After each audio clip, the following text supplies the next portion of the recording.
Shocking knowledge. Do Muslims believe in the Bible? One day in the spring of 1991 I learned that Muslims believed in the Bible.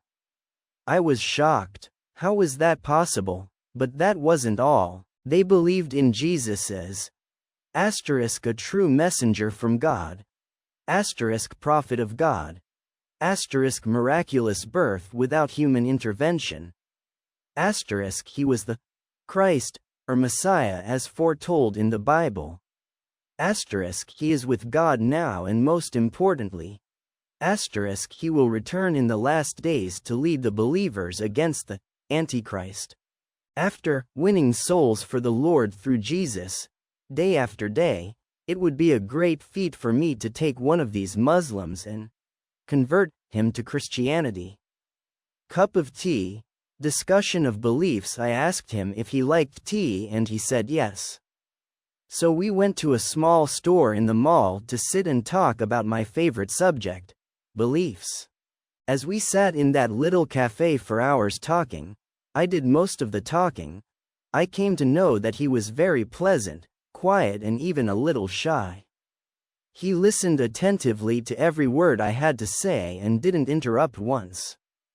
I liked this man's manner and thought he had the potential to become a good Christian.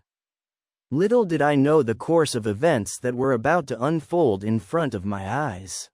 I agreed to do business first, agreed with my father that we should do business with this man, and even encouraged the idea of him traveling with me on my business trip in North Texas. Day after day, we rode together and discussed various issues pertaining to the different beliefs people have. And in the process I was able, of course, to insert some of my favorite worship and praise programs from the radio to help get the message across to this poor fellow. We talked about the concept of God, the meaning of life, the purpose of creation, prophets and their prophetic missions, and how God reveals His will to humanity. We also shared many personal experiences and ideas. He moved into our house one day. I heard that my friend Muhammad was moving out of the house he shared with a friend and was going to live in the mosque for a while. I went to my father and asked him if we could invite Muhammad to come to our big house in the countryside and stay with us. After all, we could share some of the work and some of the expenses, and he would be close by when we were ready to travel. My father agreed and Muhammad moved in. Continued ministry and preaching, of course.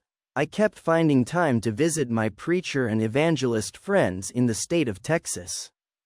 One of them lived on the Texas-Mexico border and another lived near the Oklahoma border. One preacher liked to carry a huge wooden cross that was bigger than a car.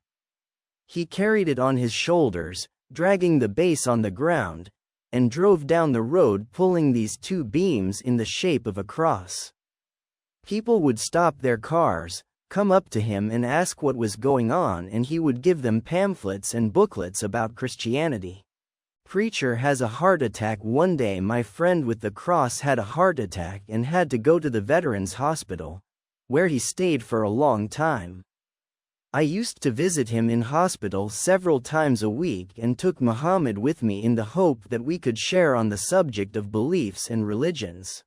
My friend wasn't very impressed, and it was obvious that he didn't want to know anything about Islam. Then one day a man who shared a room with my friend came into the room in his wheelchair. I went up to him, asked his name, and he said it didn't matter, and when I asked where he was from, he said he was from the planet Jupiter. I thought about what he said and then I began to wonder if he was in the cardiac ward or the psychiatric ward. Man in wheelchair. Needed the Lord. I knew that the man was lonely and depressed and needed someone in his life. So I began to witness to him about the Lord. I read him the book of Jonah in the Old Testament. I shared the story of the prophet Jonah, who had been sent by the Lord to call his people to the right path. Jonah had left his people and escaped by boat to leave his city and went out to sea. A storm came up, the boat almost capsized, and the people on board threw Jonah over the side of the boat. A whale came to the surface and caught Jonah, swallowed him and went to the bottom of the sea, where he stayed for 3 days and 3 nights.